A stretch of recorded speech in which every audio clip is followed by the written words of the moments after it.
ओम नमो भगवते वासुदेवाय।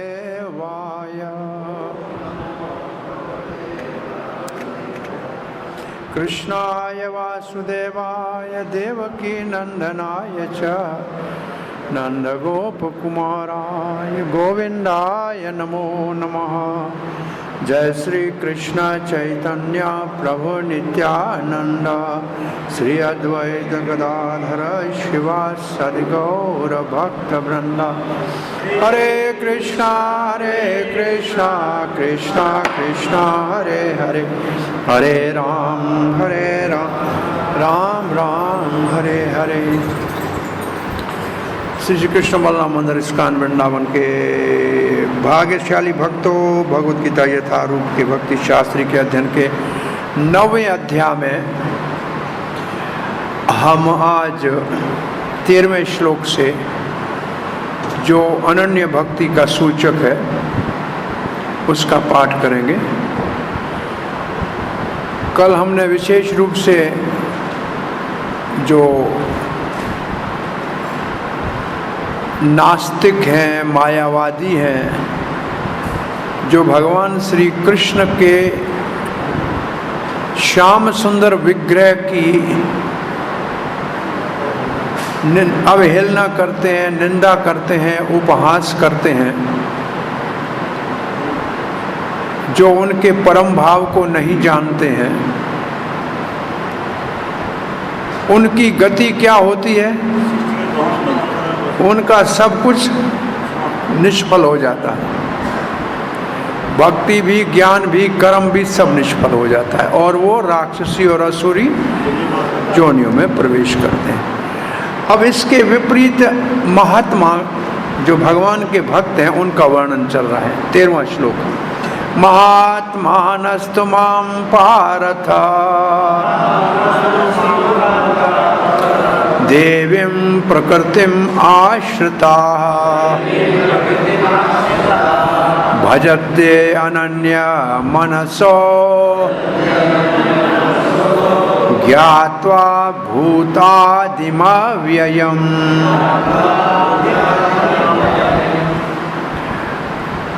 अब ये है महात्मा। महात्मा कौन है? तू का मतलब है, यहाँ जो तू शब्द है इसका मतलब जो पहले कहा उनसे अलग एक और भी वर्ग है जिसको महात्मा कहते हैं। तो ये विषय बदलने का सूचक है तू शब्द। महात्मानस्तु माम पार्थ, पार्थ वो मेरा, मेरी दिव्य प्रकृति का आश्रय लेते हैं। तो जो भगवान की अवज्ञा करते हैं वो किसका आश्रय लेते हैं? राक्षसीम आसुरीम योनिम आश्रिता। अब दोनों का आप तुलना कीजिए। महात्मा किसकी आश्रिता लेते हैं और जो मायावादी है किसका आश्रित लेते हैं? जो भगवान की अवहेलना करते हैं वो लेते हैं आश्रय राक्षसीम आसुरीम योनि का। राक्षस योनि कौन से गुण में होती है? तमोगुण में, हिंसा की, और आसुरी राजसिक, लोभ, अति काम और लोभ। तो महात्मा मेरी देवी प्रकृति का शरण लेते हैं। असल में स्पष्ट नहीं लिखा है परंतु भगवत गीता में ये जो देवी शब्द है ये राधा रानी का सूचक है। वैसे भगवत गीता में कहीं राधा रानी का नाम है नहीं, परंतु ये जो देवी प्रकृति है ये भगवान की स्वरूप शक्ति है। ये अनन्य भक्ति, ये भगवान की स्वरूप शक्ति है। ये अंतरंग शक्ति है, ये आह्लादिनी शक्ति का इसका अर्थ वो है। और करते क्या है? भजनते अनन्य मनसो। भजन करने का मतलब मेरी सेवा करते हैं। अनन्य मनसो, और कहीं मन नहीं भटकता है, न किसी साधन में भटकता है और न किसी और रूप में भटकता है और न और किसी लक्ष्य में। तीन ही बातें लगेंगे। पहले एक तीन बातें थी ना, किसमें?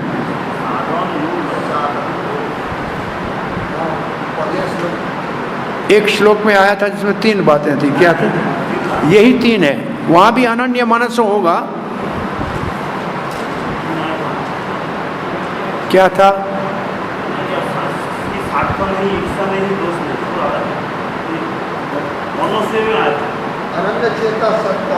अनन्य चेता सक्तम यो माम स्मृति नित्य च तस्याम शुभ पारत नित्य युक्त से योगिनः।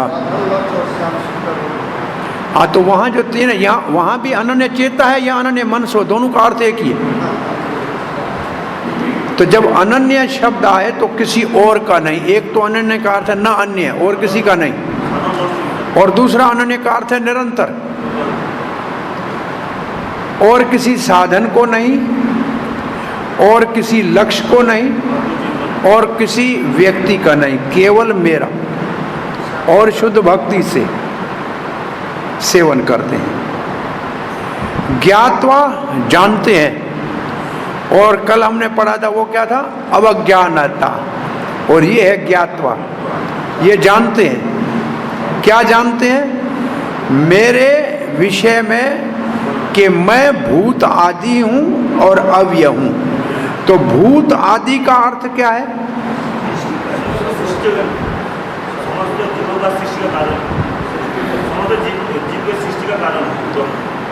चक्रवर्ती पाद लिखते हैं, वो जानते हैं कि मेरा मानव जैसा रूप सारी सृष्टि का कारण है। भूत आदि का कारण कौन? मैं मतलब कृष्ण जो बोल रहा है वो। और उसका रूप कैसा है? मानव जैसा। ये मानव जैसा शब्द क्यों आया है? कल हमने आपसे चर्चा की थी इसकी। मानव जैसा कहने के लिए दो बातें बताई थी। मानव जैसे दिखते हैं, मानव जैसे कार्य करते हैं, परंतु मानव नहीं है। और उदाहरण क्या दिया था? राजा शेर है, राजा देव है, लेकिन है तो मानव ना। वो शेर नहीं है भाई, ये राजा है, ये तो बहुत बड़ा वीर शेर जैसा है, लेकिन राजा तो राजा है, मानव ही है। तो ये जो बात है कि भगवान मानव जैसे दिखते हैं, मानव जैसे कार्य करते हैं, परंतु मानव नहीं है। वो परम पुरुष भगवान सच्चित आनंद है। ये मुख्य बात सिद्धांत में समझनी है। ठीक है? तो भूत आदि का मतलब मैं श्याम सुंदर ये त्रिलोकी का नाथ हूं। और जो सृष्टि में आपको भूत दिख रहे हैं, भूत का मतलब दोनों भूत पर जो दिख रहे हैं सृष्टि जब, वो सारी का कारण मैं हूं। और अवयम का मतलब क्या है? अविनाशी कौन होता है? जो चेतन होगा। जड़ तो अविनाशी हो नहीं सकता है। इसका मतलब मैं सच्चित आनंद, मैं कैसा हूं? मैं अविनाशी हूं क्योंकि मैं चेतन हूं। मैं जड़, मुझ में कुछ है ही नहीं। मैं हार्ड मांस तो है नहीं जो मेरा सामान्य लोग की तरह मर जाए।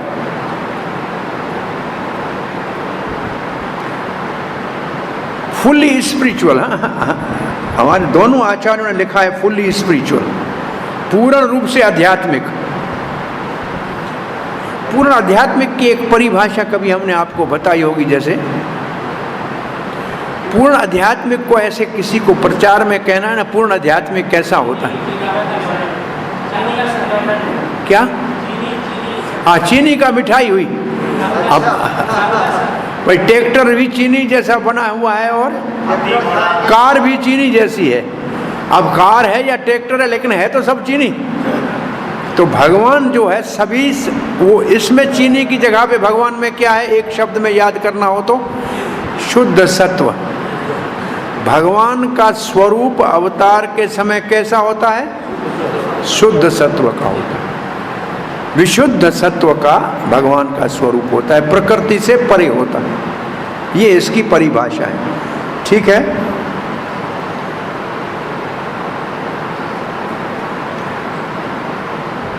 अब देवीं प्रकृति का क्या भाव है, ये हमको जानना है।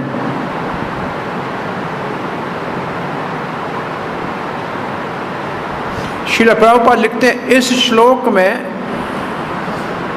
स्पष्ट रूप से महात्मा किसको कहना चाहिए उसका वर्णन हुआ है। तो पहला महात्मा का गुण क्या है, महात्मा की पहला चिन्ह क्या है, पहचान क्या है? वो दैवी प्रकृति के आश्रित है। और प्रभुपाद जी एकदम लिखते हैं इसके विपरीत कि वो भौतिक प्रकृति के वश में नहीं है।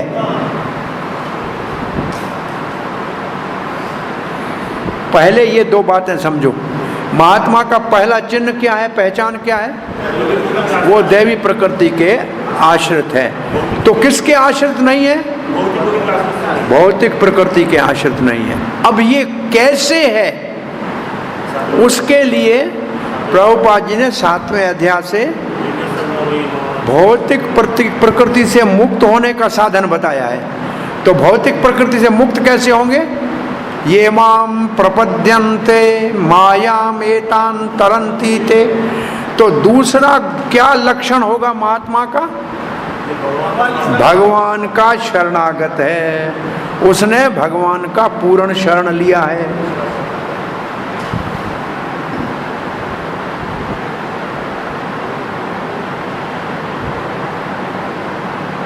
ठीक है। और प्रभुपाद कहते हैं ये है उसका योग्यता, अधिकार और योग्यता ये है उसकी। जैसे कोई भगवान का शरण लेता है भौतिक प्रकृति के प्रभाव से मुक्त हो जाता है, उसके वश से निकल जाता है। और ये है प्रारंभिक साधन। क्या लिखा है? हाँ, मूलभूत सूत्र है। मूलभूत सूत्र क्या है? भगवान का शरण लेना। तो क्या होगा? भौतिक प्रकृति से मुक्त हो जाएगा। और जैसे वो भौतिक प्रकृति से मुक्त हो जाएगा तो अपने आप आध्यात्मिक प्रकृति के निर्देश में आ जाएगा, उनके संरक्षण में आ जाएगा।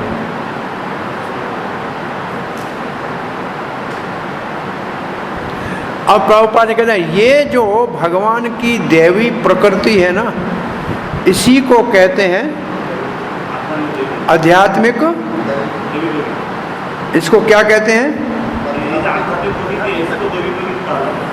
देवी प्रकृति आध्यात्मिक संरक्षण को कहते हैं, जब उसके अधीन हो जाए।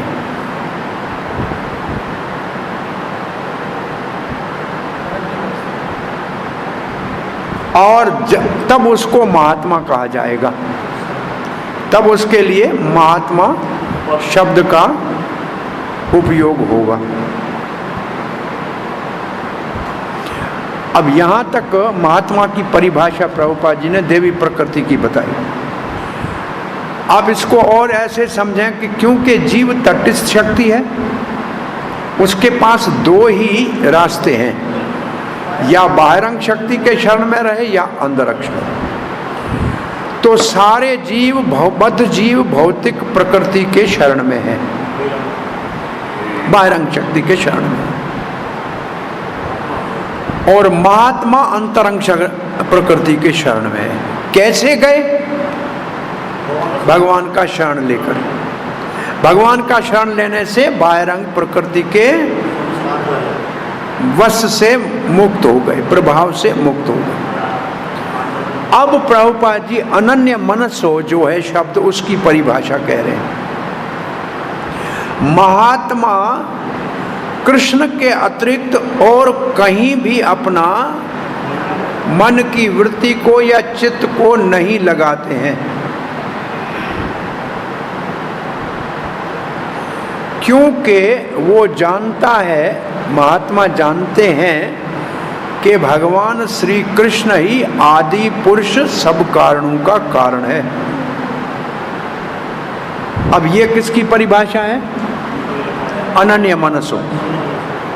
कृष्ण के अतिरिक्त और किसी में मन नहीं लगाते हैं, ये जानते हैं क्या?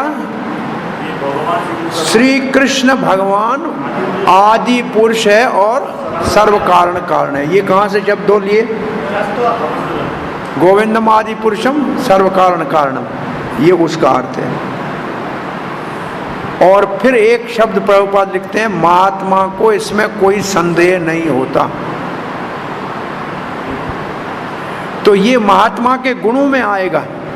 दो पहले गुण लिखे हैं हमने, दो ये हो गए, 4 गुण हो गए ना। अब महात्मा का पहला गुण क्या था?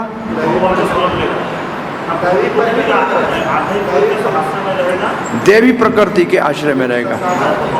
कैसे रहेगा? शरण लेकर रहेगा। अब तीसरा क्या लिखा है अभी यहाँ? वो अपना मन कृष्ण के अतिरिक्त और कहीं भी नहीं लगाएगा, केवल श्री कृष्ण आदि पुरुष सर्व कारण का शरण लेगा। ये 3। और चौथा क्या गुण है? कोई इसमें संदेह नहीं रहेगा। अब प्रभुपाद जी कहते हैं ऐसे महात्मा बनेगा कैसे कोई? अगर आपको ऐसा महात्मा बनना है तो ऐसे महात्माओं का संग करना पड़ेगा। इसका अर्थ है भक्ति भक्तों के संग से ही प्राप्त होगी। तो महात्मा बनने की विधि क्या है? महात्माओं का संग करना, शुद्ध भक्तों का संग करना। अब और पुनः अनन्य मनसों के लिए आ रहे हैं। पुनः अनन्य मनसों के लिए प्रभुपाद जी क्या कहते हैं? शुद्ध भक्त श्री कृष्ण के श्याम सुंदर रूप के अतिरिक्त और चतुर्भुज महाविष्णु में भी आसक्त नहीं होता। उन सब का आदर करता है, परंतु उनका आराध्य देव श्री कृष्ण है। किसमें आसक्त होते हैं? द्विभुज श्री कृष्ण में। तो एक ये गुण हो गया महात्मा का इस श्लोक में कि वो श्याम सुंदर में ही आसक्त होते हैं, अन्य किसी भगवान के स्वरूप में, अन्य कोई भगवान का स्वरूप उनका आराध्य देव नहीं होता।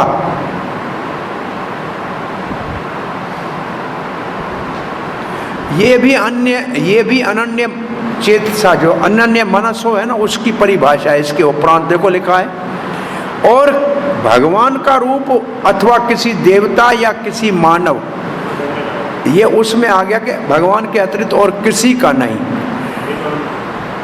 तो ये 3 शब्द लिखिए, मानव भी नहीं, देवता भी नहीं, किसी और रूप में भी नहीं, केवल कृष्ण भावना भावित कृष्ण के ऊपर ही ध्यान केंद्रित करता है और निरंतर भगवान श्री कृष्ण की, ये किसका, ये कौन से एक श्लोक के शब्द का भावार्थ है? भजन्ते अनन्य मनसो। भजन्ते का अर्थ है, किस चीज का वर्णन नहीं आया? भूतादिम अव्ययम का वर्णन नहीं आया ना। भूतादिम अव्ययम का वर्णन नहीं आया।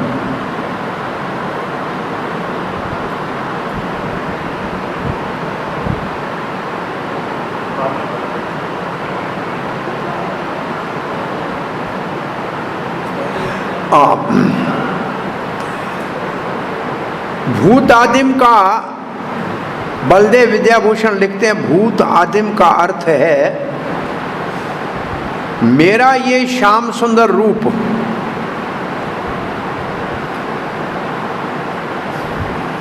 सबका कारण है, मानव का भी, ब्रह्मा जी का की और शिव का भी। ब्रह्मा शिव से लेकर सारे ही जीवों का आदि कारण है। ये है भूत आदि का अर्थ। और अव्ययम का अर्थ है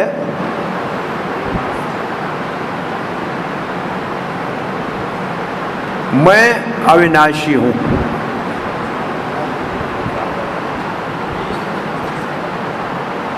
अनन्य मनसा, उनकी चेतना केवल मेरे इस श्याम सुंदर रूप में ही केंद्रित होती है। तो अब कुछ लक्षण आपको महात्मा के मिल गए, ठीक है, जितने मिले वो उसको निकाल के रखना है। अब आगे हम पढ़ते हैं, वहां जो एक शब्द आया भजते अनन्य मनसो, तो भजन कैसे करता है, कैसे भजन करता है? तो श्लोक 14, सततम कीर्तनयन्तो मां यततंश्च दृढव्रताः नमस्यन्तश्च मां भक्त्या नित्ययुक्ता उपासते। सततम का क्या अर्थ है?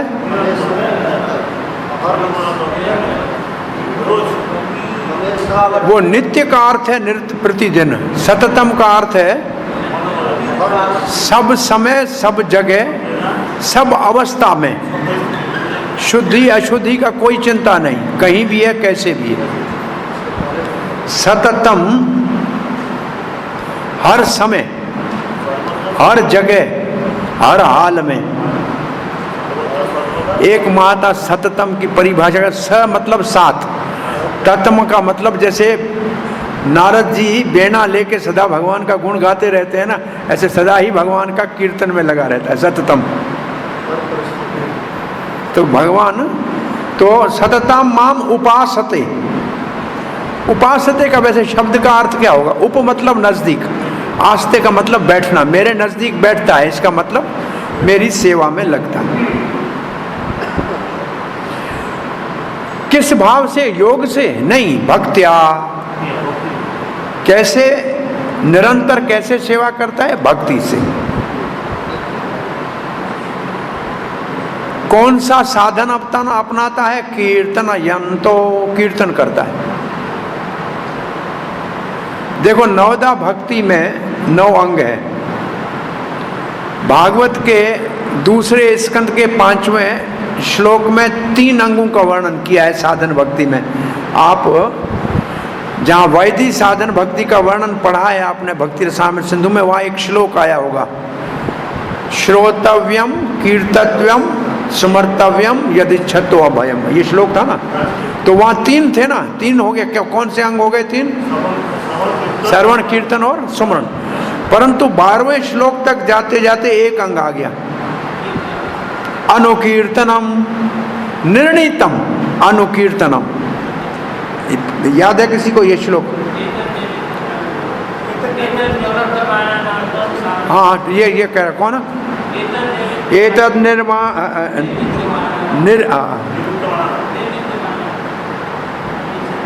निवृत्त हमारा नाम अच्युत हरि नाम अनुकीर्तनम। तो सब साधनों में भक्ति श्रेष्ठ है। भक्ति में कीर्तन सबसे श्रेष्ठ है, और कीर्तन में भी नाम कीर्तन सबसे श्रेष्ठ है। कीर्तन भी 3 प्रकार का है, नाम गुण रूप या लीला। तो साधनों में भक्ति श्रेष्ठ, और भक्ति में नवदा भक्ति में कीर्तन, और कीर्तन में नाम कीर्तन श्रेष्ठ। तो ये करते हैं कीर्तन महात्मा।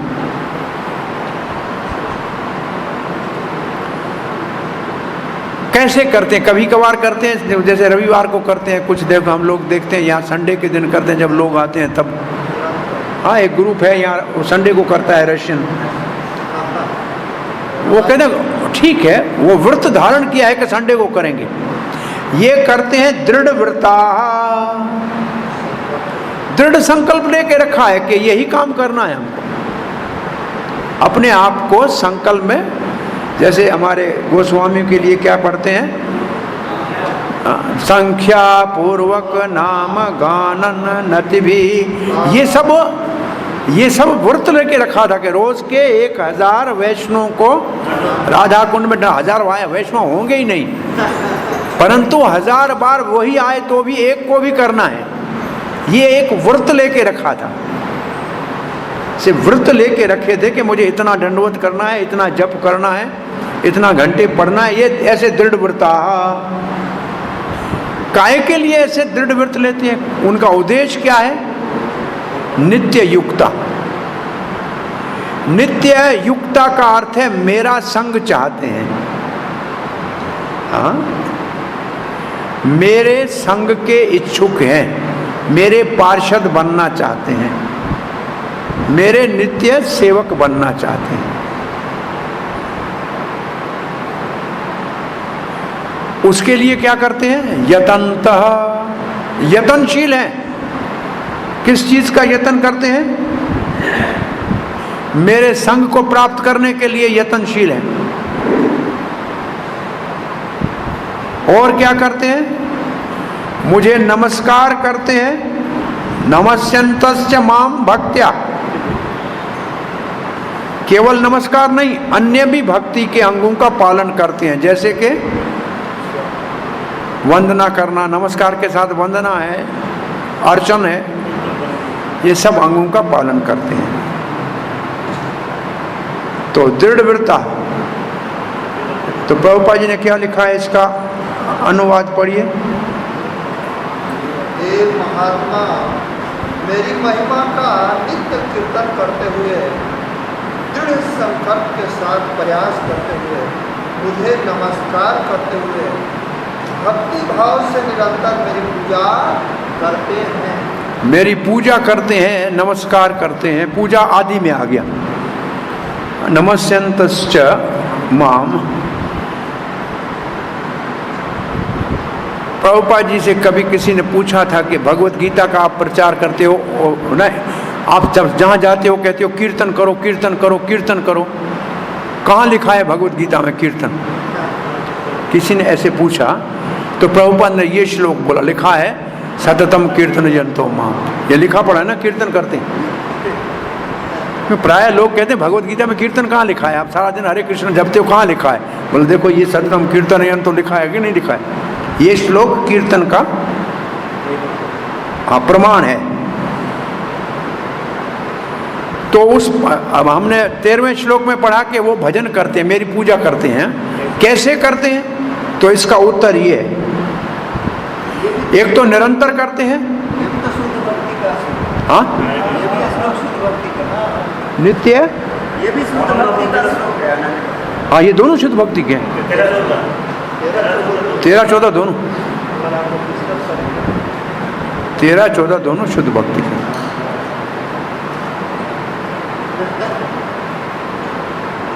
निरंतर मेरा भजन करते हैं। और चक्रवर्ती पाद कहते हैं कर्म योग का कोई सहारा नहीं लेते हैं, कोई विशेष समय का भी चिंता नहीं करते हैं, जगह कैसी है, पवित्र है नहीं है, नहीं, इससे कोई लेना देना नहीं। ये सततम की परिभाषा है। सततम जहाँ भी शब्द आए तो समझना सब जगह, सब समय, सब परिस्थिति कैसी भी हो, पवित्र अपवित्र कोई नहीं, अपने काम में लगे, सेवा में लगे रहते हैं। स्मृति में लिखा है, अब इसका प्रमाण दे रहे हैं चक्रवर्ती पाद। स्मृति शास्त्र में लिखा है, विष्णु धर्म में, न देश नियम तत्र न काल नियमस्तथा। न देश का कोई नियम है, न काल का नियम है, न उचिष्ठा आदौ निषेध, उचिष्ट आदि का भी निषेध नहीं है। अस्ति श्री हरे नामानि लुब्धकम, जो भगवान के नाम में लुब्ध है, मतलब बहुत मगन है, उसके लिए कोई नेम का नहीं है। और कोई श्लोक याद आता है जिसमें कोई नेम की बात ना हो, टाइम की नहीं? नाम नामकारी बहुधा निज सर्व शक्ति, वो उसका अर्थ ये वही भाव है। ठीक है,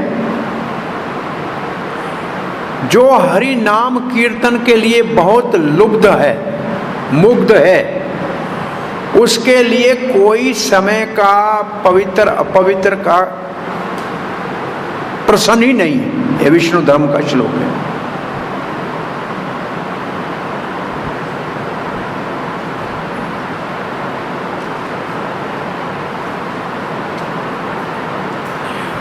अब एक शब्द है, उसकी परिभाषा कर रहे हैं, यतंती की परिभाषा।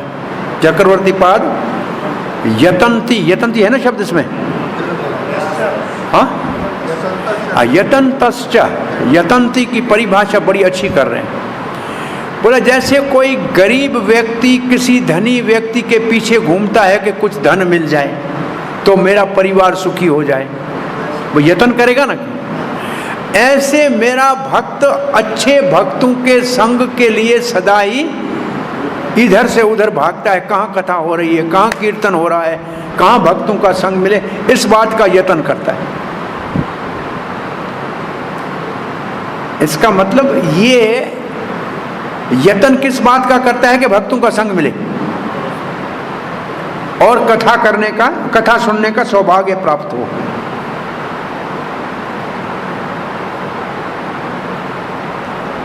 बोला क्या मिलेगा? भक्तों का संग मिलेगा तो क्या मिलेगा? उसको ही ढूंढ रहा है, यत्न कर रहा है, मिलेगा क्या? बोला भक्ति के शास्त्रों का श्रवण करने को मिलेगा, वो महात्मा दृढ़ व्रत होंगे, उनका संग करेगा। इतने मुझे रोज मालाएं जपनी है, इतना प्रणाम करना है, ये सब अपना दृढ़ व्रत कर लेगा, मुझे नमस्कार करेगा। और जो च शब्द है उसमें श्रवण कीर्तन सब 9-10 सब च में, बाकी सब आ गया। जो रास आ च में आया, पाद सेवन आदि सब च के अंदर आया। नमस्यंतस च में बाकी सब आ गया। नित्य युक्ता का क्या अर्थ बताया था? मेरा सानिध्य प्राप्त करना चाहते हैं।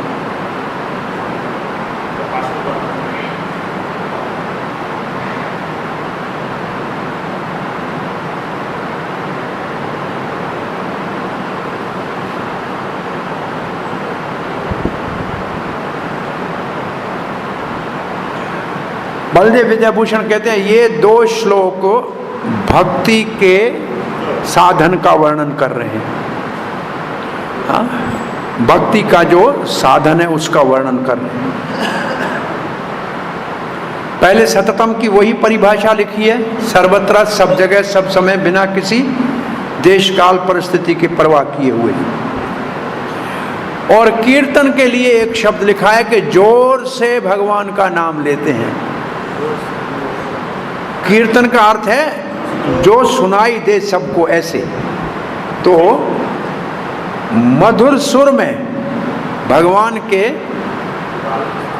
पवित्र नामों को जो अमृत के समान है बड़े प्रेम से गाते हैं, स्वर में गाते हैं, बड़े स्वर में। नाम लिखा है कि कहेंगे गोविंद गिरिधारी, ऐसे गाते रहते हैं। नाम भी लिखे हैं ऐसे, बलदेव विद्याभूषण लिखा है मेरा। अब ये दोनों के अंदर क्या है? गुण भी है, लीला भी है। जैसे कृष्ण शब्द में नाम भी है, गुण भी है, आकर्षण, और लीला भी है। ऐसे गोविंद शब्द आया तो गुण है, नाम है, लीला है। गोवर्धन धारी आया तो इसमें सब कुछ है। ये भगवान के मुख्य नाम है। कुछ गौण नाम होते हैं, ये मुख्य। जैसे ईश्वर कोई मुख्य नाम नहीं है। जगदीश मुख्य नाम नहीं है, परमात्मा मुख्य नाम नहीं है। जगदीश कहा, अत्रि ने तीनों खड़े हो गए, ब्रह्मा विष्णु महेश। अत्रि बोला बुलाया जगदीश को, 3 क्यों आए? बोला हम तीनों जगदीश हैं, जगत के तो हम तीनों ईश्वर हैं।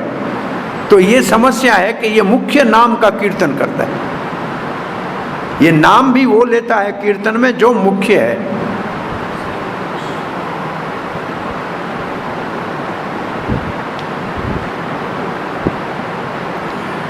मंदिर में जाएगा, मेरे विग्रह के सामने प्रणाम करेगा। नमस्यंत का अर्थ ये है। माम नमस्यंत भक्त्या। बलदेव विद्याभूषण शब्द लिखा है कि वो ये नहीं देखेगा कि नीचे मिट्टी है, कीचड़ है, वो मेरे को देखेगा, वही प्रणाम करेगा। इसका मतलब भगवान का ध्यान ज्यादा करेगा, अपने कपड़े का ध्यान कम करेगा। इसका अर्थ ये हुआ। जैसी भी परिस्थिति में नमस्कार, क्यों लिखा है ऐसा? लिखा है यहाँ तक कि जब नमस्कार करना है तो चिंता। यहाँ तो ब्रज में नमस्कार करने से ब्रज की रज लगती है ना, जिसके लिए तो सभी लालायत है। और यहाँ तो लोग ऐसे झाड़ते हैं, रज के उतर जाए तो अच्छा है, लगनी चाहिए, उसको उतार देते हैं। ये बहुत महत्वपूर्ण बात लिखी है कि नमस्कार करना है, डंडे की तरह गिरना है, क्या है नीचे ये नहीं देखना है।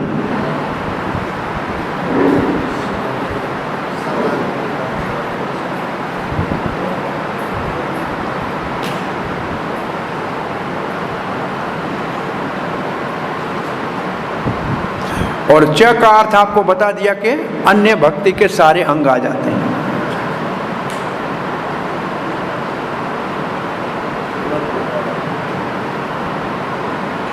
यतंत्र का पुनः अर्थ, हमने यतंत्र का अर्थ पढ़ा था चक्रवर्ती का पाद का, और बलदेव विद्याभूषण भी यतंती का लिखते हैं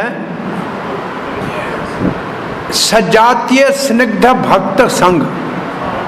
पढ़ा था ना, सजातीय स्निग्ध भक्त संघ, उसको ढूंढने का यत्न करते रहे।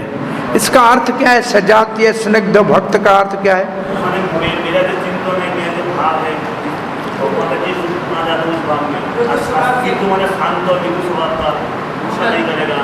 पहले तो सिर्फ भक्ति वालों के साथ जाते हैं, ज्ञानियों के साथ नहीं जाएंगे। एक तो सजातीय पहला हो गया कि भक्ति वालों के पास जाते हैं, ज्ञानियों के योगियों के पास नहीं जाएंगे, कर्मियों के पास नहीं जाएंगे। फिर भक्ति वालों में भी दास भक्ति वालों के साथ बैठेंगे, सखा वालों के साथ बैठेंगे, माधुर्य वालों के साथ बैठेंगे। तो ये भी सजातीय के अंदर आएंगे। भविष्य में नित्य युक्ता का अर्थ है भविष्य में वो मेरे से संबंध चाहते हैं। कौन सा संबंध? दास सखा आदि, उनका भाव है कि भगवान से संबंध। प्रभुपाद जी का तात्पर्य फिर शुरू होता है, किसी को ठप्पा लगाने से महात्मा नहीं बनाया जा सकता। इसका अर्थ है कि महात्मा कीर्तन करता है, जो कीर्तन नहीं करता है वो महात्मा नहीं है। तो महात्मा ऐसे किसी व्यक्ति को कहने से नहीं बन जाता है। महात्मा के यहाँ लक्षण बताए गए हैं। महात्मा सदा श्री कृष्ण का कीर्तन करता है और उसका और कोई कार्य नहीं है। कीर्तन, कृष्ण कीर्तन के अर्थ अतिरिक्त और कोई कार्य नहीं है महात्मा का।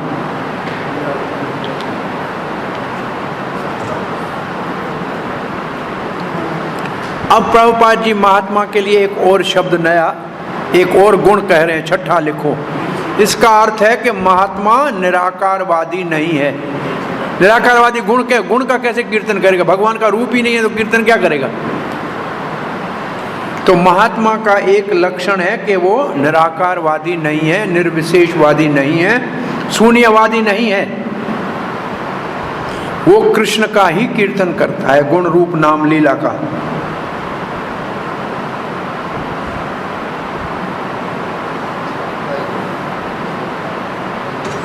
और प्रभुपाद जी ये सब चीजें लिख रहे हैं कि जब कृष्ण के कीर्तन की बात आती है, जब ये प्रश्न उठता है तो भगवान के पवित्र नाम का, रूप का, गुण का, लीला का तो व्यक्ति होगा तब ना। इसलिए महात्मा आकर्षित होता है व्यक्तिगत भगवान के स्वरूप में।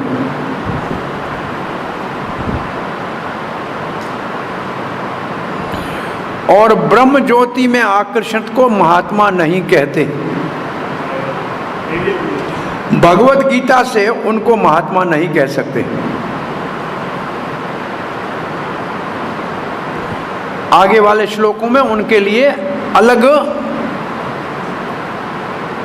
व्याख्या की गई है।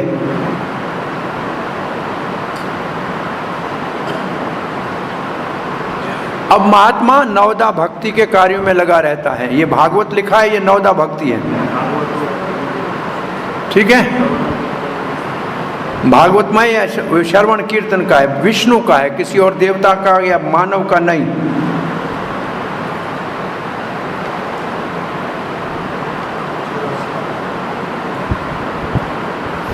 अब नित्य युक्ता की परिभाषा प्रभुपाद जी लिख रहे हैं, देखिए।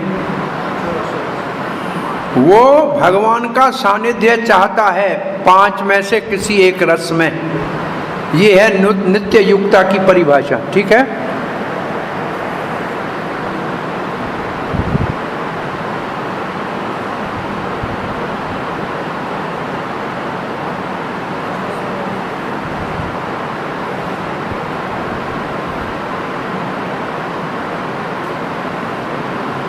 अब प्रभुपाद जी भक्ति की परिभाषा लिखते हैं। क्या करता है? दृढ़ व्रत धारण करके क्या करता है? मन से, वाणी से, शरीर से भगवान की सेवा में लगता है, श्री कृष्ण की, और पूर्ण रूप से कृष्ण भावना भावित होता है।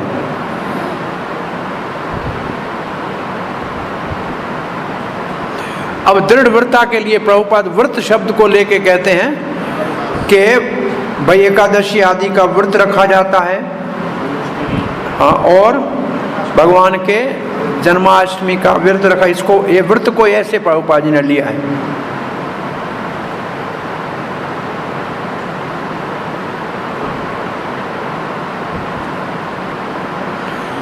और फिर प्रभुपाद जी असल में यतन्ते शब्द की परिभाषा लिख रहे हैं। देखिए, ये शब्द यतन्ते की परिभाषा है। पूर्वज आचार्यों ने जो मार्ग बनाया है उनका संग करना चाहते हैं, लिखा है ना। ऐसे भक्ति के नियम पूर्वज आचार्यों ने बनाए हैं, उसका उनके संग में रहना चाहते हैं।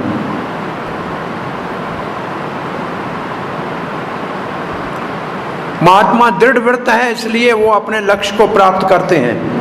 तो एक लक्षण है महात्मा दृढ़ व्रत है, दृढ़ व्रत धारण करते हैं।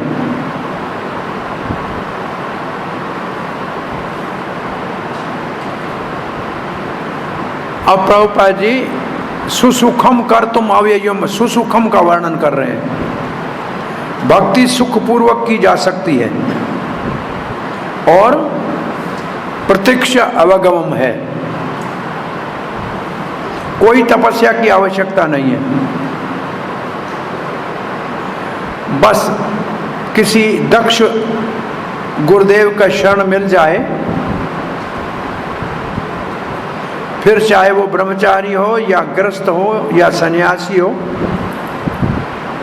दुनिया के किसी भी कोने में हो, परम पुरुष भगवान श्री कृष्ण की भक्ति करके वास्तव में महात्मा बन सकता है, ठीक है। कभी कभी हम क्लास देते हैं संडे में, तो कहते हैं महात्मा बनने का भगवत गीता से साधन, तो ये श्लोक 2 बोलते हैं। भाई महात्मा कैसे बना जाए? अब हम आ रहे हैं 15वें श्लोक में। अब 2 श्लोकों में तो हो गए मायावादी, 2 श्लोकों में हो गए शुद्ध भक्त। अब इन दोनों को छोड़कर एक तीसरा विभाग भी है, और इस 15वें श्लोक में 3 प्रकार के अन्य साधक हैं। तो 2 साधक तो अलग हो गए ना, पहले कौन से? निर्विशेष मायावादी और भक्त शुद्ध तो हो गए। अब उन दोनों से अलग 3 और प्रकार के हैं, वो है 15वें श्लोक में। ज्ञान यज्ञेन चाप्य अन्या यजन्तो माम उपासते एकत्वेन पृथक्त्वेन बहुधा विश्वतो मुखम। अब उन दोनों को छोड़कर ज्ञान यज्ञेन च अन्य है, कुछ और भी हैं, अन्य हैं जो ज्ञान यज्ञ से मेरी उपासना करते हैं। यजंतो का मतलब पूजन करते हैं। माम उपासते, मेरी उपासना करते हैं। तो ज्ञान यज्ञ से और कौन आपकी उपासना करते हैं? एक त्वेना। एक त्वेन का अर्थ है भगवान और मैं एक ही हूं। ये मायावादियों से अलग है। मायावादी कृष्ण के शरीर को माया का मानते हैं। ये है ब्रह्मवादी, ये है ब्रह्मवादी। और ये एक त्वेन शब्द के आधार पे 12वां अध्याय शुरू होगा। ये जो एकत्वेन शब्द है ना, ये सूत्र है 12वां अध्याय के शुभारंभ का। उसमें एक ये है। पहला श्लोक क्या है 12वें अध्याय का? अर्जुन वाच एवं सतत युक्ता ये भगतास्त्वाम पर्युपास, ये चाप्य अक्षरम निर्देशम अव्यक्तम। तो ये जो दूसरा है ये एकत्वेन है। वहां एक शुद्ध भक्त और एक एकत्वेन वाला।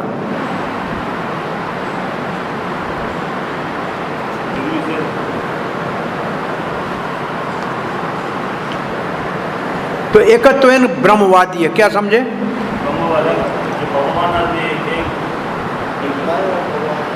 उसके लिए एक और शब्द है हमारे तात्पर्य में, अहम ग्रह उपासना। अहम ग्रह उपासना।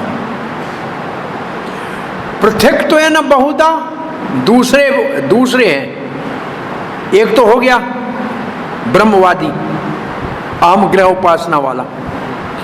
दूसरे हैं सारे देवताओं को ही भगवान मानते हैं। बहुधा, पृथक्त्वेन अलग अलग, बहुधा बहुत से, इसको कहते हैं बहु भगवानवादी। बहु बहुत से, क्या शब्द क्या है? बहु ईश्वरवादी। बहु ईश्वरवादी। पहले वाले का अहम ग्रह उपासना, दूसरा बहु ईश्वरवादी। और तीसरा है विश्वतो मुखम, भगवान के विश्व रूप के उपासक। भगवान के विश्व रूप के उपासक। अब इन तीनों में प्रभुपाद जी के तात्पर्य में सबसे अच्छे हैं विश्व रूप वाले। इन तीनों में अगर सबसे महान किसको कहा जाए तो विश्व रूप वाले को। और सबसे नीचे के स्तर को कहना चाहे तो कौन? एकत्वेन वाला। और बीच में हो गया बहुत वाला, बहु ईश्वरवादी वाला। तो ये तुलना प्रभुपाद जी ने ऐसे की है। और टीकाकारों ने अलग की है, हमको उससे कुछ लेना नहीं है। लेकिन ये 15वां श्लोक 9वें अध्याय का बहुत छोटा सूत्र का श्लोक है, जिसके आधार के ऊपर 11वां अध्याय है विश्वरूप। क्योंकि लिखा है ना विश्वतो मुखम। 12वां अध्याय एकत्वेन में और शुद्ध जो भक्त में अंतर।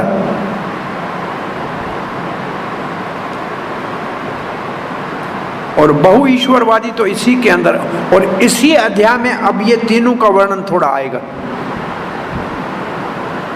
तो आप इन शब्दों को समझे।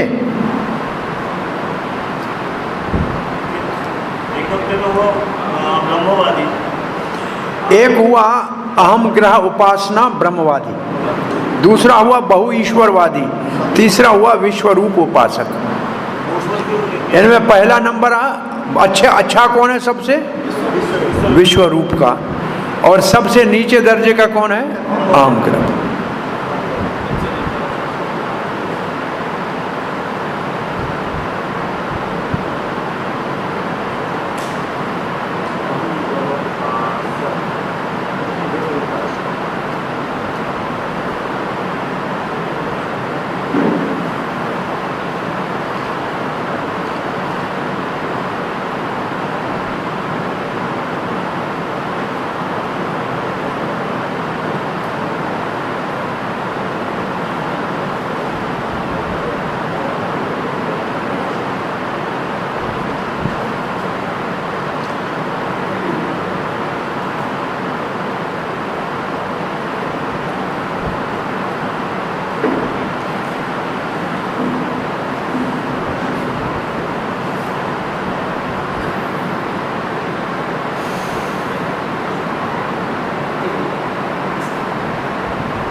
शुद्ध भक्ति का वर्णन हो चुका और हमने प्रधानीभूता भक्ति का वर्णन भी किया। 2 का तो हो चुका ना, प्रधानीभूता हो गया, शुद्ध भक्ति हो गई। और इन दोनों से नीचे ये 3 है, ये प्रधानीभूता से भी नीचे।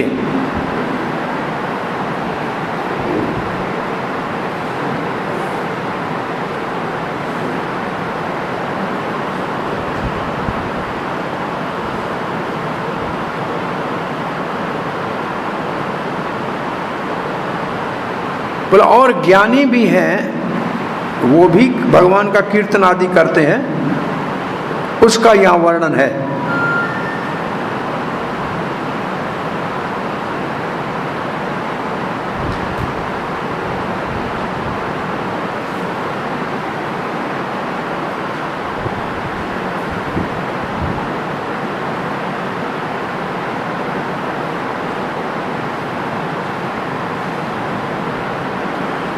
बहुधा का अर्थ लिखा है कि मैं एक ही हूं, परंतु मेरी प्रकृति में प्रधान है और उससे बने हुए देवता हैं, तो जो इन सब की पूजा करता है वो बहुधा वाला है।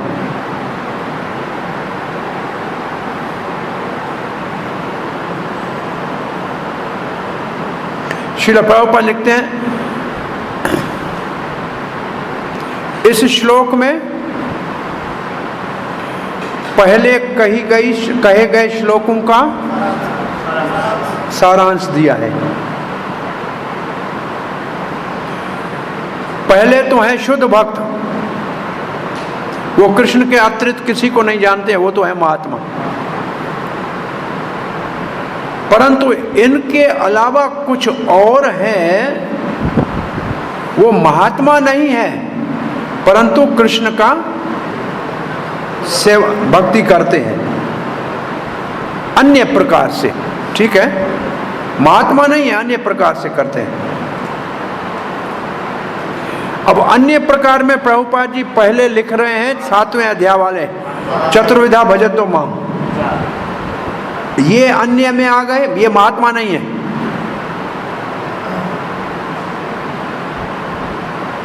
अब उनसे भी नीचे यहां 3 है। अब ये आपको समझ में आया, पहले केवल भक्ति, फिर प्रधानीभूता भक्ति और फिर ये 3। इसमें पहले कौन है?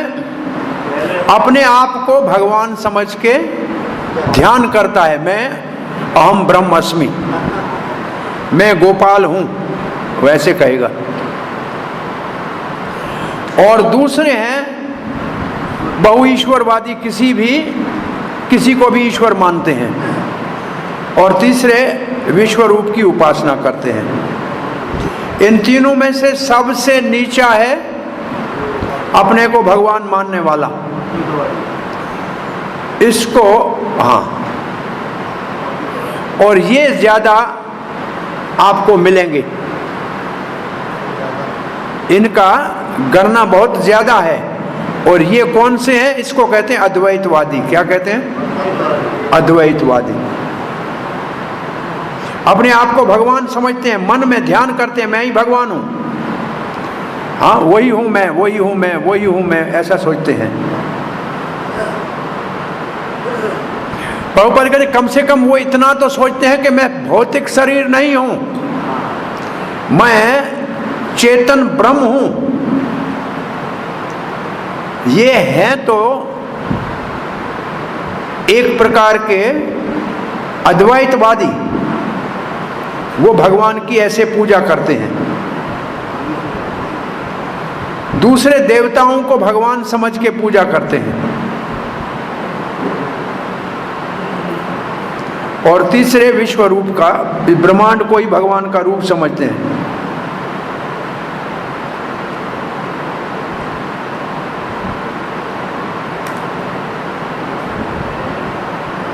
तो भगवान का विश्व रूप का वर्णन तो हो गया, इतना ही लिखा है हमारे तात्पर्य में। ठीक है, तो और मुश्किल में नहीं जाइए, इतना ही ठीक है। अब जो 16, 17, 18, 19 4 श्लोक जो आ रहे हैं,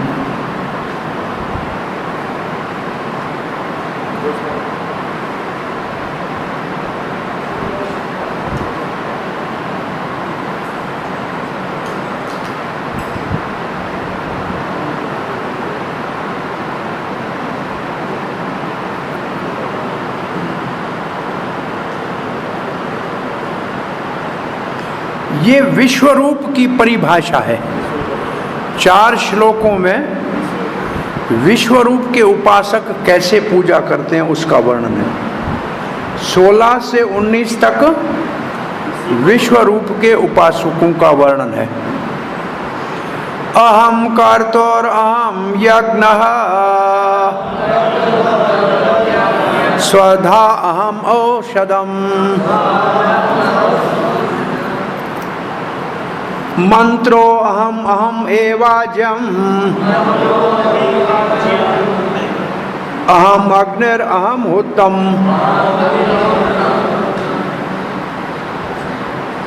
पिता हमस्य जगतो माता धाता पितामह वैद्यम पवित्रमोमकार ऋकसाम यजुर एव च गतिर्भर्ता प्रभु साक्षी निवासः शरणं स्वयं प्रभवः प्रलयः स्थानं निधानं बीजमव्ययम् तपाम्यहम् अहं वर्षं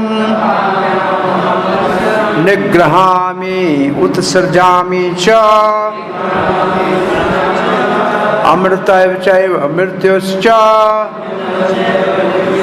सदसच्चाहम् अर्जुन। अहम कर्तु अये, हमने एक श्लोक पढ़ा था, ब्रह्मार्पणम ब्रह्मा हवीर, वहां ब्रह्म था, अब ब्रह्म की जगह पे अहम आ गया। तो इसका अर्थ है कि गीता में पहले से जैसे हम आगे बढ़ेंगे तो और स्तर भक्ति की तरफ बढ़ता जाएगा। ब्रह्म कहना सबके लिए, अहम कहना अब भक्ति हो गई। तो ये अहम कर्तु, कर्तु कहते हैं वेद वाले यज्ञ को। वेदों में जो यज्ञ होता है ना उसको कर्तु कहते हैं। और अहम यज्ञ और जो पुराणों का यज्ञ है उसको यज्ञ कहते हैं। तो ये केवल नाम का अर्थ है कर्तु। कर्तु वेदों वाला यज्ञ और यज्ञ पुराण वाला यज्ञ। स्वधा अहम अहम औषधम, हाँ, इसको दूसरे शब्दों में श्रुति के यज्ञ को क्या कहते हैं? कर्तु कहते हैं श्रुति को, और स्मृति के यज्ञ को क्या कहते हैं? यज्ञ। स्मृति स्मृति यज्ञ, श्रुति कर्तु। सत्य कर्तु का क्या अर्थ होगा? 100 श्रुति वाले यज्ञ जो करता है वो इंद्र बनने का अधिकारी बनता है। इंद्र का एक नाम है शक्र, सत्यक्रतु।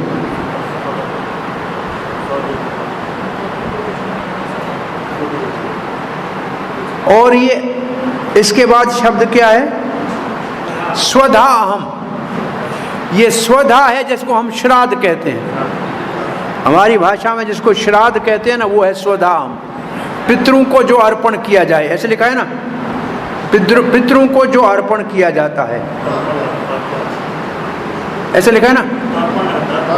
तर्पण पितरों का होता है, तर्पण पितरों का, पितरों का तर्पण, स्वधा श्राद्ध तर्पण हो गया, ठीक है। अहम औषधम, औषधि जो यज्ञ में डालते हैं, तिल, जो तिल है, जौ है, ये औषधि, वो भी मैं। अहम औषधम। मंत्र, मंत्र अहम एव अज्यम। अज्यम का मतलब घी है। ये जो ईजियम है ना, अहम ईजियम घी को कहते हैं। जो घी डालेंगे स्वाहा में ना, वो और मंत्र और घी दोनों, वो भी मैं। और फिर क्या है, अहम अग्निर अहम होतम, मैं अग्नि हूं और जो उसके अंदर आहुति डालते हैं वो भी मैं। आहुति डालना जोड़ी को दूसरे आहुति जो डाल रहे हो ना, वो संख्या वही तो होगा जोड़ी में जिस डंडे से डालते हैं हुतम।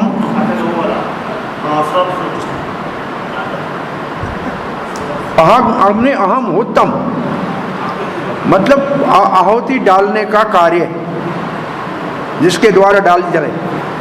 अब ये होगा, एक श्लोक पूरा हो गया ना। पिता हम अस्य जगतो, मैं जगत का पिता, माता भी, धाता भी, पितामह भी। माता प्रकृति के रूप में, पिता बीज देने के रूप में। पिता कैसे बीज देता हूं, माता कैसे प्रकृति के रूप में, और धाता कैसे भगवान सबका भरण पोषण करते हैं, और पितामह कैसे ब्रह्मा जी के पिता। ये तीनों हो गए। वैद्यम पवित्रम ओमकार, वेदों में जो पवित्र करने वाला प्रणव है ओमकार, वो भी मेरा स्वरूप है। ऋक साम यजुर, तीनों वेद, ऋग्वेद, सामवेद, यजुर्वेद और च का मतलब अथर्ववेद जो रह गया वो भी। गतिर, गतिर भर्ता प्रभु साक्षी, चार चीजें हैं। गति मतलब जो जिसको गति मिलेगी, वो मतलब फल जो मिलेगा, कहाँ जाएगा, कौन सा स्थान, कौन सा फल मिलेगा, गति। और गति के बाद प्रभु स्वामी, फिर ईश्वर। हाँ, गति भर्ता, फिर प्रभु का मतलब स्वामी। और भर्ता का अर्थ क्या है, पालन करता, स्वामी। वो भी स्वामी, दोनों का स्वामी है। एक का स्वामी है और दूसरे का है नियंत्रण में रखने वाला। और फिर साक्षी, गति भर्ता प्रभु साक्षी। और फिर है निवास शरणम सुहृत, निवास मतलब भगवान का धाम, निवास। और शरणम का मतलब शरण, और सुहृत का मतलब सबका शुभचिंतक।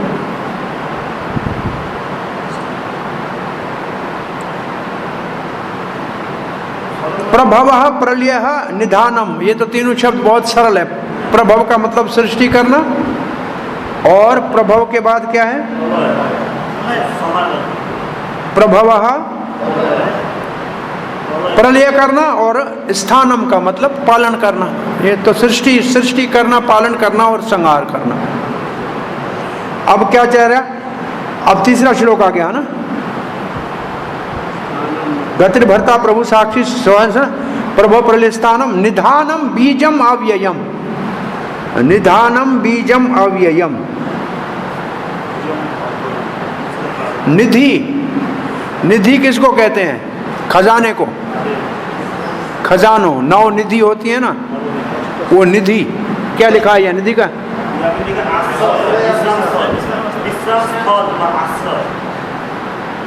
विश्राम स्थल, आश्रय। यहाँ निधि का अर्थ लिखा है दोनों आचार्यों ने, चक्रवर्ती पादों ने। निधि का मतलब वो निधियों के नाम भी लिखेंगे, मैं समझता हूँ। जो 9 निधि हैं उनका नाम है खजाना, खजाना, निधानम खजाना। और बीजम अविनाशी बीज, अविनाशी बीज ये लिखा ना, क्या लिखा है, ठीक है। तपामी हम, मैं गर्मी पैदा करता हूं। और फिर अहम वर्षम निग्रामी उत्सर्जामी च, मैं पानी ऊपर ले जाता हूं, फिर बरसात के रूप में बरसाता हूं। और मैं मुक्ति भी हूं और मैं बंधन का कारण भी हूं। अमृतम च मृत्यु च, बंधन और मुक्ति दोनों का कारण। और सूक्ष्म और स्थूल भी मैं हूं, सदा सदा अर्जुन।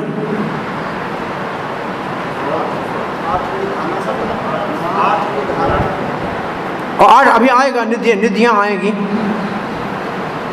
आपको। निधि मैं बलदेव विद्याभूषण ने निधियों का वर्णन किया है। मेरे को अभी आज तो मैंने नहीं देखा है, लेकिन मेरे को ध्यान में है।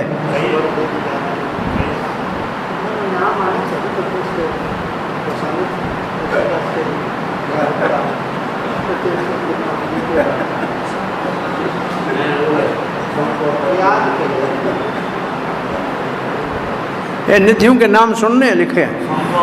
निधि का अर्थ है खजाना।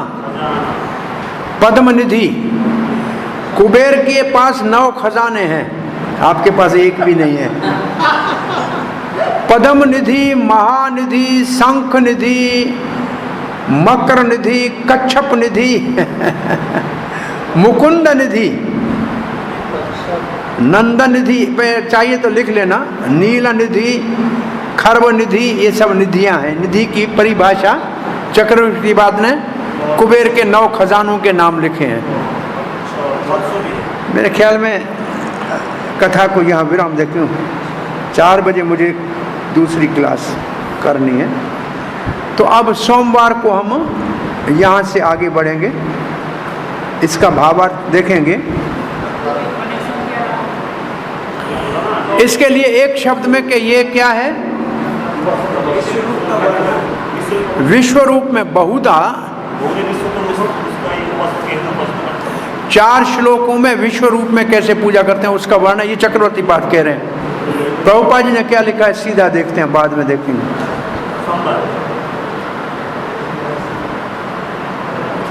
अब प्रभुपाद जी ने पहले कर्तु शब्द की परिभाषा लिखी है। जो वेद में श्रुति का ज्योतिषमा यज्ञ है और महायज्ञ है जो स्मृति में है, तो वो श्रुति वाले का एक उदाहरण श्रुति का, एक उदाहरण स्मृति का।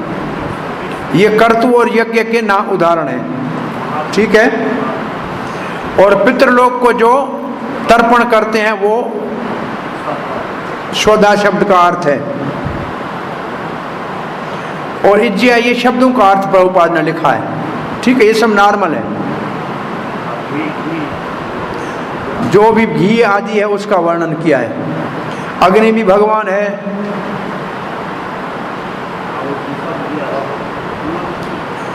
ठीक है।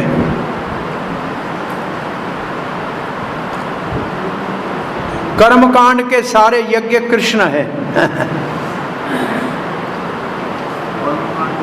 इसका दूसरा अर्थ है कि जो भक्ति में लगा है उसके सारे यज्ञ अपने आप हो गए। प्रभुपाद ने ऐसे लिख दिया।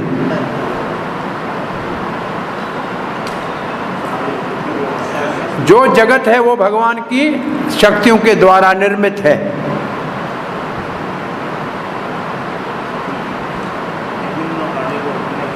ये जितने जीव हैं ये भगवान की तटस्थ शक्ति है। उनमें से कोई हमारा माता है, कोई पिता है, कोई पितामह है, ये सब भी भगवान। ये कौन से सिद्धांत से स्थापित करोगे? मेरा माता पिता भी कृष्ण है।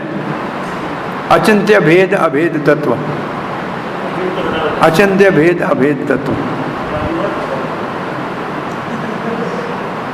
ये सब कृष्ण हैं। धाता का अर्थ है सृष्टिकर्ता। तो हमारे माता पिता भी भगवान के अंश हैं। दादा भी कृष्ण है। अब कोई अपना शनाख्ती कार्ड बनाए, आधार कार्ड कृष्ण, बाप का नाम कृष्ण, रहता कहाँ है कृष्ण। बोला लिखा है गीता में, मैं क्या करूं, सभी कृष्ण है। ये समझ में बहुत मुश्किल आएगा।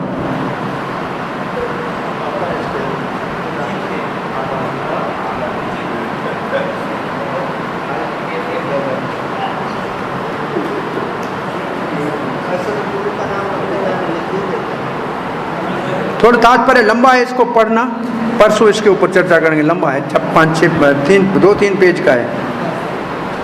50 लोग हैं ना। ओके, हरे कृष्णा।